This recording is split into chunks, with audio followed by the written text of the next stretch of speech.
Hello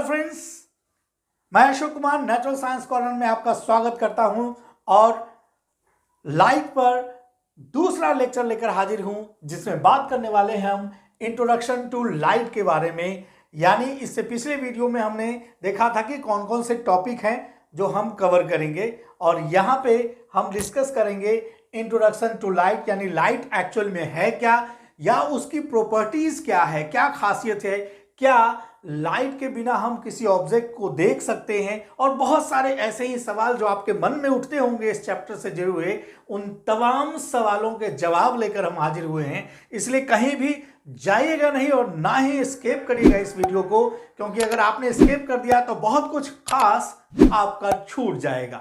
तो आइए बिना विलंब किए हुए शुरू करते हैं इंट्रोडक्शन टू लाइट। जहां दोस्तों सबसे पहले तो जान लीजिए कि लाइट आखिर है क्या। लाइट क्या है? एक फॉर्म ऑफ एनर्जी है, एक ऊर्जा का रूप है जो हमें किसी भी ऑब्जेक्ट को देखने में सक्षम बनाता है। सपोज करिए कि अगर इस कमरे के अंदर अंधेरा हो तो क्या आप मुझे देख पाएंगे? जी नहीं। आप तभी देख पाते हैं जब रे ऑफ लाइट किसी ऑब्जेक्ट पे पड़ती है और वहां से रिफ्लेक्ट होके आपकी आंखों में जाती है, तब जाकर किसी ऑब्जेक्ट की इमेज आपके आंखों में बनती है और दिमाग रीड कर पाता है कि एक्चुअल में वो ऑब्जेक्ट क्या है। मीन्स ये हुआ कि किसी भी ऑब्जेक्ट को देखने के लिए हमें लाइट की जरूरत पड़ती है। जैसे दिन में सूरज निकलता है तो हर चीजें आपको साफ साफ दिखाई देती हैं, वही रात में अगर अंधेरा हो जाए तो कोई भी चीज आपको क्लियर दिखाई नहीं पड़ेगी, क्योंकि उस पर रे ऑफ लाइट नहीं पड़ती है, तो वो चीज आपको दिखाई नहीं देती है। इसलिए लाइट का बड़ा अपना इंपॉर्टेंस है। तो यहाँ पे सबसे पहले यही जानना जरूरी है कि लाइट क्या है? एक ऊर्जा का ही रूप है जो हमें सक्षम बनाता है कि हम किसी ऑब्जेक्ट को देख पाए, राइट। यानी आपके आसपास जितनी भी चीजें हैं वो सब हम तभी देख पा रहे हैं जब उसके ऊपर लाइट पड़ रही है, राइट। दूसरी बात अगर करें तो लाइट का क्या नेचर होता है? लाइट का नेचर होता है कि वो ऑलवेज किस में ट्रेवल करना पसंद करता है? तो ऑलवेज स्ट्रेट लाइन में, यानी सीधी रेखा में ट्रेवल करना पसंद करता है। लाइट रेज मुख्य रूप से इलेक्ट्रोमैग्नेटिक वेव्स का बना होता है और इसको किसी भी तरह के मटेरियल मीडियम की, चाहे वो सॉलिड हो या लिक्विड हो या फिर गैसेस हो, उसकी कोई भी जरूरत नहीं पड़ती है। यानी साधारण भाषा में कहें तो लाइट को ट्रेवल करने के लिए किसी मीडियम की जरूरत नहीं पड़ती है। लेकिन वही साउंड की बात करें, अगर लाइट और साउंड को कंपेयर करें तो देखेंगे साउंड को ट्रेवल करने के लिए किसी न किसी मीडियम की आवश्यकता होती है। जैसे कि एयर की बात करें, साउंड बिना एयर के ट्रेवल नहीं हो सकता। ले सपोज कि आप किसी बस के अंदर बैठे हैं या किसी ऐसे कमरे के अंदर बैठे हैं जो पूरी तरह से कांच से पैक्ड है, कहीं से भी मतलब अंदर एयर आने की कोई गुंजाइश नहीं है, तो बाहर से कोई दोस्त आपका या कोई दूसरा बंदा, रिलेटिव आपको बात कर रहा है, यानी कोई मैसेज दे रहा है बोलकर, तो वो आप सुन नहीं पा रहे होंगे। या किसी बस के अंदर बैठे हैं, उसकी सारे खिड़कियां बंद कर दो, दरवाजे बंद कर दो, और तब बाहर से कोई व्यक्ति आपको आवाज लगाता है तो आप उसको सुन नहीं पाते। इट मीन्स कि कहीं ना कहीं क्या है, कोई माध्यम का गैप है उसके बीच में, जिसके कारण से आप उसको सुन नहीं पा रहे हैं।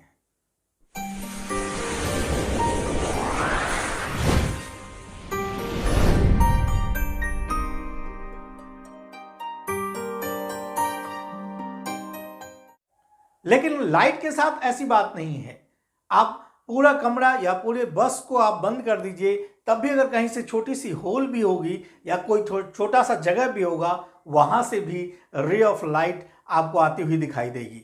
जैसे आप देखते हैं बालकनी में खिड़की बनी हुई है, तो खिड़कियों के अंदर छोटे छोटे पोर्स होते हैं, उस पोर्स से भी आप देखते हैं उस कमरे के अंदर रे ऑफ लाइट ट्रेवल कर रही होती है। इट मीन्स कि लाइट को ट्रेवल करने के लिए किसी मीडियम की जरूरत नहीं होती है, और लाइट जो बना होता है वो इलेक्ट्रोमैग्नेटिक वेव्स का बना होता है या फिर पार्टिकल का बना होता है, जिसको फोटॉन्स भी कहा जाता है। नेक्स्ट पॉइंट की बात करें, अगर लाइट की स्पीड की बात करें तो लाइट की स्पीड डिपेंड करती है उस माध्यम पर जिस माध्यम से होकर वो गुजर रहा है। कि माध्यम वो डेंस है या रेयरर है, इस बात पे निर्भर करेगा कि वहां लाइट की स्पीड आखिर क्या होगी। आइए कुछ जगहों पे देख लेते हैं लाइट की स्पीड आखिर कितनी होती है। जैसे अगर एयर की बात करें तो हवा में लाइट की स्पीड जो होती है 3 इंटू 10⁸ मीटर पर सेकेंड होती है। वहीं बात करें अगर वैक्यूम में, तो वैक्यूम में 3 लाख किलोमीटर पर सेकेंड या 1,86,000 माइल्स पर सेकेंड इसकी स्पीड होती है। अगर वाटर में आप बात करेंगे तो वाटर के अंदर 2.25 इंटू 10⁸ मीटर पर सेकेंड की स्पीड से ट्रेवल करता है लाइट, जबकि ग्लास काफी डेंसर मीडियम है, वहां पे ये 2 लाख किलोमीटर पर सेकेंड की स्पीड से ट्रेवल करता है। जब आप न्यूमेरिकल सॉल्व कर रहे होंगे वहां पे ये वैल्यू आपके लिए काफी कारगर साबित होने वाली है, राइट। अब आइए देख लेते हैं कुछ और भी इसकी खासियत लाइट की कि वो क्या है। फिर हम बात करेंगे कि लाइट की आखिर प्रॉपर्टीज क्या क्या है, क्या कुछ खास प्रॉपर्टीज है, और उसके बाद फिर हम चर्चा करेंगे रिफ्लेक्शन ऑफ लाइट के बारे में। नेक्स्ट पॉइंट देख लेते हैं इंट्रोडक्शन टू लाइट के अंदर क्या कहता है कि कोई भी लाइट रे जब किसी सरफेस के ऊपर पड़ता है, यानी किसी ऑब्जेक्ट के सरफेस के ऊपर पड़ता है, तो क्या कुछ हो सकता है। 3 बातें हो सकती है, या तो वो लाइट क्या हो जाए, एब्जॉर्ब हो जाए, यानी जिस भी ऑब्जेक्ट को पड़ रहा है वो ऑब्जेक्ट क्या करे, उस लाइट को पूरी तरह से अवशोषित कर ले, यानी एब्जॉर्ब हो जाए, ठीक है। दूसरी बात क्या हो सकती है, ट्रांसमिट हो जाए, यानी उस ऑब्जेक्ट के ऊपर कोई लाइट पड़ती है तो वो पूरी की पूरी लाइट उस ऑब्जेक्ट से बाहर चली जाए, यानी वो क्या हो, ट्रांसपेरेंट हो। क्या हो, वो ऑब्जेक्ट ऐसा हो जो ट्रांसपेरेंट हो, जिसके ऊपर लाइट पड़ते ही वो क्या हो जाए, पूरी तरह से लाइट बाहर चली जाए। और तीसरी चीज क्या होती है कि किसी सरफेस पे अगर लाइट पड़ती है तो लाइट पड़ने के बाद वो टकराने के बाद क्या हो जाए, वापिस लौट जाए, तो हम कहेंगे वहां क्या हो रहा है, रिफ्लेक्शन हो रहा है। अगर ऑब्जेक्ट की बात करें जिससे होके कोई रे ऑफ लाइट ट्रेवल करता है, तो आप जान सकते हैं ऑब्जेक्ट 3 तरह के भी हो सकते हैं। ऐसे ऑब्जेक्ट जो क्या हो, अपने अंदर से लाइट को पूरी तरह पास करने दे, जिसकी बात हमने की यहां पे, यानी वैसा ऑब्जेक्ट जिससे होके लाइट पूरी तरह से आर पार जा सके, वैसे ऑब्जेक्ट को हम लोग कहते हैं क्या, ट्रांसपेरेंट। जैसे वाटर हो गया, एयर हो गया, ग्लास हो गया, ये सब ट्रांसपेरेंट ऑब्जेक्ट आते हैं। दूसरा ऐसा ऑब्जेक्ट जिस ऑब्जेक्ट से लाइट क्या हो, थोड़ा बहुत पास करे लेकिन पूरी तरह से पास नहीं करे, उसको हम लोग क्या बोलते हैं, ट्रांसलूसेंट बोलते हैं। क्या बोलते हैं, ट्रांसलूसेंट, यानी अर्धपारगम। ट्रांसपेरेंट मतलब पारगम, जिससे आर पार जा सके। ट्रांसलूसेंट मतलब आधा पारगम, जिससे कुछ लाइट तो जाए लेकिन पूरी लाइट पास नहीं करे। और तीसरा एक ऑब्जेक्ट ऐसा होता है जिसपे कि रे ऑफ लाइट पड़े और वो पूरी तरह से बाउंस बैक हो जाए या उसको पार नहीं होने दे, यानी बिल्कुल भी लाइट, रे ऑफ लाइट उससे पार नहीं करे, तो वैसे ऑब्जेक्ट को अपन क्या बोलते हैं, ओपेक, यानी अपारदर्शी, जिससे कि बिल्कुल भी रे ऑफ लाइट पास नहीं कर पाए, उसको हम लोग क्या बोलते हैं, अपारदर्शी बोलते हैं हिंदी के अंदर। जिससे पार हो जाए वो पारदर्शी, और जिससे थोड़ा बहुत आर पार हो उसको अर्धपारदर्शी, यानी आधा पार करने वाला। तो वो ध्यान रखना। ये कुछ पॉइंट्स थे लाइट से रिलेटेड जो आपको ध्यान रखने हैं जब कभी भी लाइट की बात होगी तब। अब बात कर लेते हैं कि प्रॉपर्टीज ऑफ लाइट क्या है, लाइट के कुछ गुण क्या है। तो आइए कुछ गुणों के बारे में जान लेते हैं कि वो गुण क्या है एक्चुअल में। बाकी डिटेल में हम इस चैप्टर के अंदर उसको फर्दर डिस्कस भी करेंगे। यहाँ पे हम क्या कर रहे हैं, थोड़ा सा लाइट का आपको ओवरव्यू दे रहे हैं कि लाइट एग्जैक्टली क्या है, ताकि आगे जब हम डिटेल में इसको डिस्कस करें तो वहां पे आपको कहीं भी कोई तकलीफ नहीं आए चैप्टर को समझने में। तो लाइट की सबसे पहली प्रॉपर्टीज क्या होती है, रिफ्लेक्शन। यानी रिफ्लेक्शन क्या है समझिए, इसको डिटेल में हम डिस्कस करेंगे फर्दर। रिफ्लेक्शन का मतलब कि किसी सरफेस के ऊपर रे ऑफ लाइट पड़ती है और उससे टकराने के बाद लाइट क्या है, बाउंस बैक हो जाए, तो उस फेनोमेना को हम लोग क्या बोलते हैं, रिफ्लेक्शन ऑफ लाइट बोलते हैं। यानी किसी सरफेस से टकराने के बाद लाइट अगर वापस आती है तो उस फेनोमेना को क्या कहा जाता है, रिफ्लेक्शन ऑफ लाइट कहा जाता है। और ये पढ़ना भी है आपको इस चैप्टर के अंदर। दूसरी बात क्या है, यानी दूसरी प्रॉपर्टी लाइट की क्या कहेंगे, रिफ्रैक्शन ऑफ लाइट। रिफ्रैक्शन का मतलब कि जब कभी भी रे ऑफ लाइट किसी एक मीडियम से दूसरे मीडियम में जाती है, लाइट मान लीजिए कि ये हवा है बाहर, इस हवा से ग्लास में जाती हो, हवा से पानी में जाता हो, ठीक है। तो जब एक मीडियम से दूसरे मीडियम में, मीडियम क्या हो सकता है, या तो डेंस हो सकता है या फिर रेयरर, यानी सघन मीडियम हो सकता है या लाइट मीडियम हो सकता है। तो एक मीडियम से दूसरे मीडियम में जब लाइट प्रवेश करती है तो उसकी स्पीड में चेंजेज हो जाते हैं, या तो स्पीड कम हो जाएगी या फिर ज़्यादा हो जाएगी, और उसके कारण जो स्पीड उसकी कम या ज़्यादा हुई उसके कारण क्या होता है, bending of ray of light हो जाता है, यानी लाइट की रे झुक जाती है, मुड़ जाती है। तो उस फेनोमेना को क्या कहते हैं, रिफ्रैक्शन ऑफ लाइट के नाम से जाना जाता है।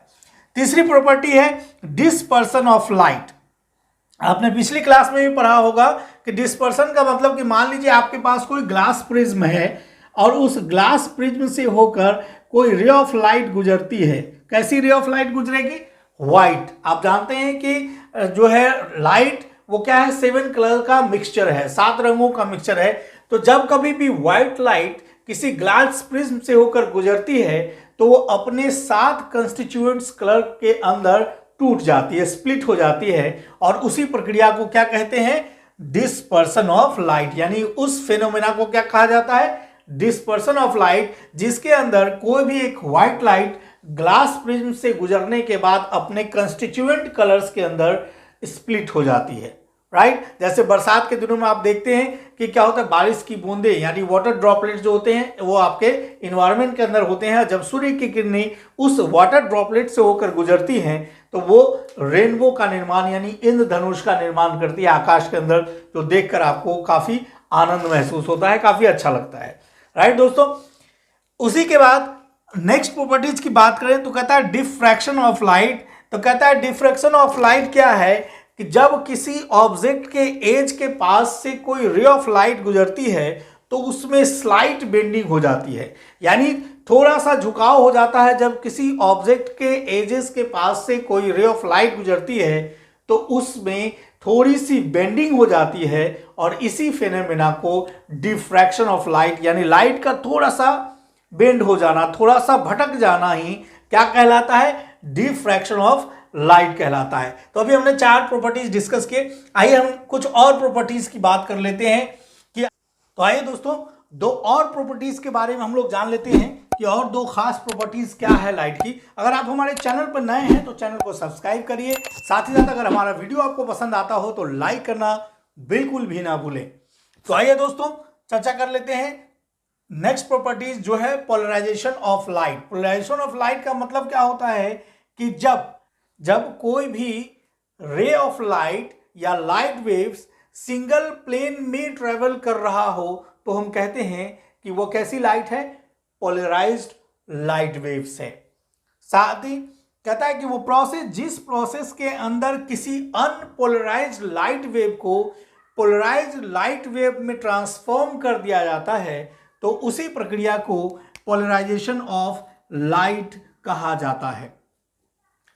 नहीं समझ में आया, चलिए एक बार फिर से मैं बता देता हूं कि कहता है कि जब कभी भी कोई लाइट वेव्स एक सिंगल प्लेन में ट्रेवल कर रहा हो तो उस लाइट वेव्स को क्या कहा जाता है, पोलराइज्ड लाइट वेव्स कहा जाता है, पोलराइज्ड। और कहता है वो प्रक्रिया, जिस प्रक्रिया के अंदर किसी अनपोलराइज्ड लाइट वेव्स को पोलराइज्ड लाइट वेव्स में ट्रांसफॉर्म कर दिया जाता है तो इस प्रक्रिया को पोलराइजेशन ऑफ लाइट के नाम से जाना जाता है, राइट। ऑफ लाइट क्या होता है, सामान्य भाषा में समझिए बहुत ही सिंपल तरीके से कि अगर 2 लाइट वेव्स का एडिशन हो जाए यानी मिल जाए, या फिर उनका सुपरपोजिशन हो रहा हो जिसके कारण से लाइट की इंटेंसिटी किसी पॉइंट पे या तो बढ़ जाए या फिर घट जाए, इसी फेनोमेनन को क्या कहा जाता है, आपका इंटरफेरेंस ऑफ लाइट के नाम से जाना जाता है, राइट। जैसे कि मान लीजिए कि पतला सा फिल्म बना हो, साबुन का झाग बन रहा हो, तो वहां भी आपको ये चीजें देखने को मिल सकती है, इंटरफेरेंस ऑफ लाइट, जहां 2 लाइटें या तो मिल रही हो या इनका सुपरपोजिशन हो रहा हो, उसके कारण कहीं पे लाइट की इंटेंसिटी बढ़ जाती है और किसी पॉइंट पे लाइट की इंटेंसिटी घट जाती है, तो वो प्रक्रिया इंटरफेरेंस ऑफ लाइट के नाम से जानी जाती है। तो ये तो कुछ प्रॉपर्टीज थे जो हमने डिस्कस किए लाइट के अंदर। नेक्स्ट क्लास में हम लोग डिस्कस करने वाले हैं रिफ्लेक्शन ऑफ लाइट के बारे में कि आखिर रिफ्लेक्शन ऑफ लाइट क्या है, लॉज ऑफ रिफ्लेक्शन क्या है, ये तमाम चीजें हम नेक्स्ट वीडियो में डिस्कस करेंगे। अगर आपने अभी तक हमारे चैनल को सब्सक्राइब नहीं किया है तो सब्सक्राइब कर लीजिए। अगर हमारा वीडियो आपको पसंद आता है तो लाइक भी करें और साथ ही साथ अपने दोस्तों के बीच शेयर भी करें।